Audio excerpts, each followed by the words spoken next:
भक्ति करने के बाद जीवन में इतने दुख क्यों आते? आदमी भक्ति कर रहा है, भजन कर रहा है, फिर भी दुख आ रहे, इतने दुख क्यों आते? तो किसी ने उत्तर दिया कि भैया पढ़ाई करने के बाद ही तो एग्जाम आते हैं, ये देखने के लिए कि पढ़ाई कच्ची है कि पक्की है।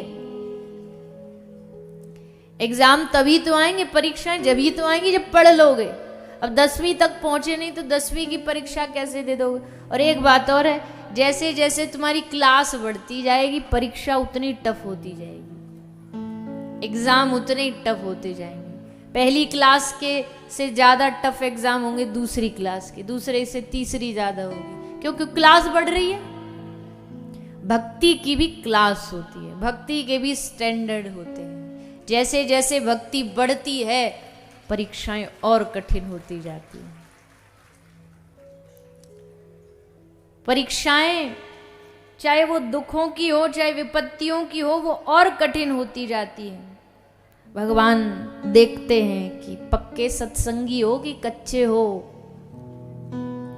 कच्चे हो गए तो बीच में छोड़ के भाग जाओगे। कच्चे लोग बीच में ही रास्ते में ही हाथ उठा करके भग जाएंगे, निकल लेंगे यहाँ से। लो छोड़ो छोड़ो, ये अगर इन्होंने कहा कि ये लेने वाला है, ये भगवान, ये कृष्ण लेने वाले में से है, तो हम क्यों करें इसका भजन? छोड़ो इसको, दूसरे वाले के पास चलते हैं जो देने वाला हो। जो कच्चे घड़े होंगे वो ऐसे ही सोच के निकल जाएंगे, पर भैया जो पक्के होंगे वो कहेगा कि हे प्रभु, चाहे सारा जीवन दुख दे, सुख दे, अच्छा दे, बुरा दे, मैं बस तुम्हारा था, तुम्हारा हूं और तुम्हारा रहूंगा।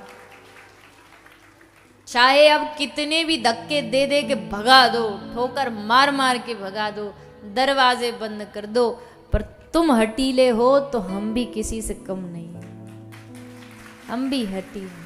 तुम भगाओगे तो हम वहीं तुम्हारे दर पर पड़े रहेंगे। दर पर पड़े पड़े पड़े पड़े। एक रसिक जन की पंक्ति है, पहली पंक्ति मुझे अभी स्मरण में नहीं आ रही, पर उसका भाव ये है कि हम श्री लाडली जी के दरबार में पड़े पड़े प्राण त्याग देंगे, मर जाएंगे, सारे जीवन पड़े रहेंगे।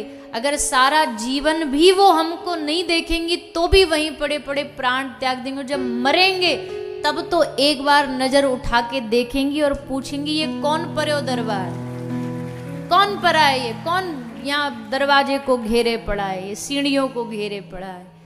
तब तो आपकी नजर हम पर पड़ेगी, तब तो नजर डालोगे हम पर। तो भैया भक्ति जो रास्ता है ना, ये कच्चे लोगों के लिए नहीं है।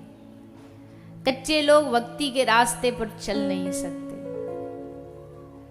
ये तो एकदम जो पके पकाए हैं, भक्ति में डूबे हुए हैं, ये रास्ता उनके लिए है। जो कांटों पे चलने को तैयार है, ये प्रेम का रास्ता उनके लिए है। प्रेम को पंथ करारो महा, तलवार की धार पे धावनो है। प्रेम को इतना आसान खेल है जो हमको लगता है। प्रेम को पंथ करारो।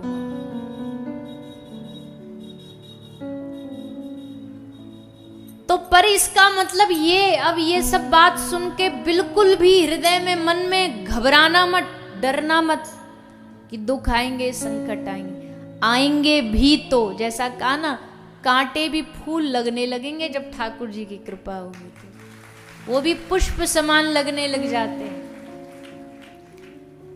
समझ आ जाता है कि अगर ये जीवन में मेरे इतनी तकलीफें हैं, परेशानियां हैं, इसका मतलब वो बैठा बैठा कुछ खेल रच रहा है, कुछ कर रहा है। उसके चरणों में सौंप दो, उसकी मर्जी में। फिर वो जो बनाता है।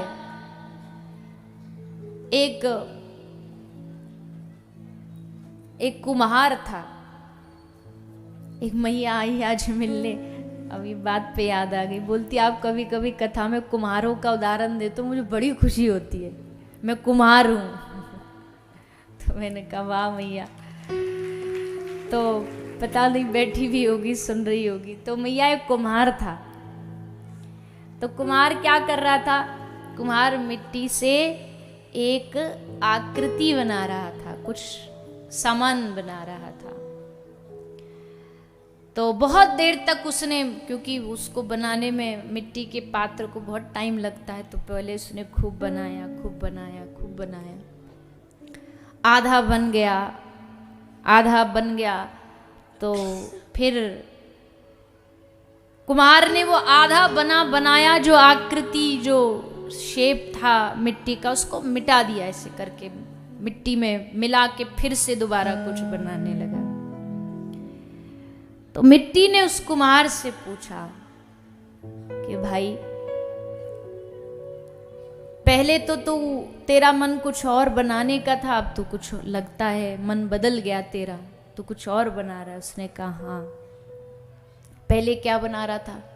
तो बोला पहले मैं चिलम बना रहा था, आधी बन भी गई थी, पर फिर मेरा मन बदल गया। अब क्या बना रहा है? अब मैं मिट्टी की सुराही, सुराही होती है ना घड़े के जैसी, मिट्टी की सुराही बना रहा। मेरा मन बदला तो मैंने आधे अधवर में, अधूरे में छोड़ करके इसकी शेप बदल दी। अब मैं सुराही घड़ा बना रहा हूं। तब उस मिट्टी ने बड़ा प्यारा जवाब दिया। मिट्टी ने कुम्हार को कहा कि भैया तेरा तो बस मन बदला, पर मेरा तो पूरा जीवन बदल गया। क्योंकि मैं चिलम बनती तो खुद जलती, पीने वाले के फेफड़ों को भी जलाती। अब मैं सुराही बनूंगी तो मैं खुद भी पानी भर के ठंडी रहूंगी, और जो मुझे पिएगा मैं उसको भी शीतलता दूंगी। जीवन में और कुछ मत करो, बस उस मिट्टी की तरह ठाकुर जी को अपने आप को सौंप दो।